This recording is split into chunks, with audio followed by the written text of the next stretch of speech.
मैं हूं जूही और आइए नजर डालते हैं अब तक की सबसे बड़ी खबर पर। झारखंडी भाषा संघर्ष समिति के बैनर तले राजनगर प्रखंड के भीमखंदा में भाषा संस्कृति को बचाने और अपने हक अधिकार के लिए झारखंडी भाषा संघर्ष समिति की विशेष बैठक कुलदेव महतो के नेतृत्व में बुलाई गई, जिसकी अध्यक्षता दिलीप महतो ने की, जिसमें कुर्मी समाज के वरिष्ठ भुवनेश्वर महतो भी मुख्य रूप से उपस्थित थे। बैठक में नियोजन नीति, भाषा आंदोलन, स्थानीय नीति आदि मुद्दों पर चर्चा हुई और भाषा के विरोध में झारखंडी भाषा संघर्ष समिति ने अगला महजूटान आगामी 13 फरवरी को राजनगर ब्लॉक मैदान में करने का निर्णय लिया। झारखंड सरकार द्वारा मगही, भोजपुरी, अगीगा और क्षेत्रीय भाषा में शामिल करने के विरोध में झारखंडी भाषा संघर्ष समिति ने कुनाबेड़ा निर्मल महतो चौक में केंद्रीय मंत्री अर्जुन मुंडा एवं मुख्यमंत्री हेमंत सोरेन का पुतला दहन किया।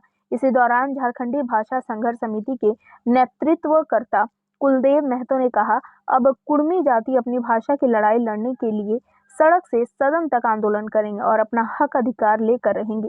कुर्मी समाज का महाजुटान देखा गया, जहां समाज के बुद्धिजीवी के साथ युवा वर्ग ने बढ़ चढ़कर भाग लिया। केंद्रीय मंत्री अर्जुन मुंडा एवं मुख्यमंत्री हेमंत सोरेन के प्रति लोगों में काफी आक्रोश देखा गया। झारखंडी विचारधारा के साथ जिस तरह से वर्तमान सरकार खेल रही है, इससे तो यही प्रतीत होता है कि झारखंड सरकार बाहरी के हाथों में बिक चुकी है, क्योंकि यहाँ के स्थानीय लोगों को नज़रअंदाज करते हुए आज झारखंड के कुछ ये क्षेत्रों में या पूरा झारखंड में जिस तरह से भोजपुरी, मगही और अंगिका को क्षेत्र भाषा के रूप में लगाया गया है, इससे तो यही प्रतीत होता है कि आने वाला पीढ़ी जो है हमारा रोड पे आ जाएगा, बाहरी लोग हमारे घर में घुस जाएंगे। हेमंत सोरेन को याद दिलाना चाहते हैं, क्योंकि हेमंत सोरेन आंदोलन नहीं दिया। आज निर्मल दा के प्रतिमा के सामने हम ये चीज़ बताना चाहते हैं, निर्मल महतो के द्वारा संदेश देना चाहते हैं कि आज हर कुर्मी का घर से निर्मल महतो निकलेगा। आगे हमारे जो पूर्वज लोग शहीद हुए हैं, मैं उन लोगों को नमन करता हूं। इस झारखंड आंदोलन के लिए जितना शहीद हुए हैं हमारे, उन लोगों को मैं हमारी ओर से नमन करता हूं। और ये जो हमारे जाति का जो ये आंदोलन शुरू हो रहा है, इसमें अगर हमारे जाति को मान्यता नहीं दिया जाता है, जैसे मगही और ये भोजपुरी का बात जो चल रहा है, तो ये झारखंड में क्यों चलेगा? आज हमारे झारखंड में झारखंडियों को मान सम्मान मिलना चाहिए। झारखंडी जो हम लोग का यहाँ झारखंडी को जो भाषा है उसको मान्यता मिलना चाहिए। झारखंड का जो है तो मगही और उसको यहाँ पर क्यों मिलेगा? नहीं, सिंपल सी बात है, हम सारे स्टूडेंट जो भी पढ़े लिखे लोग हैं, वो आज अगर हम लोग मान लेते हैं कि दूसरे स्टेट में जब हमें अधिकार नहीं दिया जाता है और हमारे स्टेट का अधिकार भी अगर बाहरी लोग लेके चले जाएंगे, तो हम जैसे नौजवान जो पढ़े लिखे शिक्षित बेरोजगार क्या करेंगे? सवाल यही है हमारे सरकार से, जो हमारे चुनी हुई सरकार से यही है कि भाई किसी भी राज्य का जब निर्माण होता है तो वहाँ के मूलवासी आदिवासी के लिए ही, मतलब वहाँ के जो लोग स्थानीय लोग हैं उनके लिए सुरक्षित होता है वहाँ का नौकरियाँ 3rd ग्रेड 4th ग्रेड की। तो हमारे साथ ये अन्याय क्यों हो रहा है?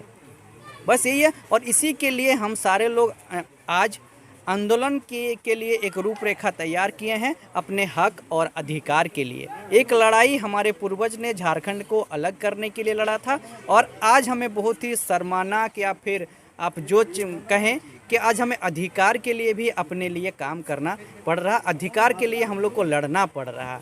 तो ये लड़ाई कब तक लड़ी जाएगी सर? जब तक हमारी मांगे पूरी ना हो जाए, हम लोग की मतलब भाषा को, बाहरी भाषा को जब तक हटाया ना जाए, हमारे नियोजन नीति, स्थानीय नीति जब तक लागू ना हो जाए, तब तक हम लोग मतलब आंदोलन जारी रहेगा। ये हम सारे युवा की आज मांग है और हम लोग आज यहाँ पे भीमखंदा में आज पहला शुरुआत किए बैठक के माध्यम से। Thank you. बाहरी भाषा अगर हमारे सभ्यता संस्कृति पे अगर आएगा, तो जैसे उनके पास एक बहुत बड़ा सिनेमा है, उनके पास एक बहुत मतलब जागरूक लोग हैं, अगर उनका सिनेमा, उनका सभ्यता अगर हमारे घर घर पे जाएगा तो हमारी सभ्यता नष्ट हो जाएगी। ये हम लोग का डर है। और इतिहास गवाह है कि जब कोई सभ्यता, नया सभ्यता आती है तो पुराने सभ्यता नष्ट हो जाती है। यही डर है और इसी के लिए हम लोग अपने आप को बचाने के लिए आज हम लोग आंदोलन का रूपरेखा तैयार किए हैं और आगे चल के इसको बृहद रूप देने का प्रयास रहेगा हमारा। दिन भर की तमाम बड़ी खबरों के लिए आप इसी तरह हमारे साथ बने रहे और हमारे चैनल को लाइक और सब्सक्राइब करना ना भूलें।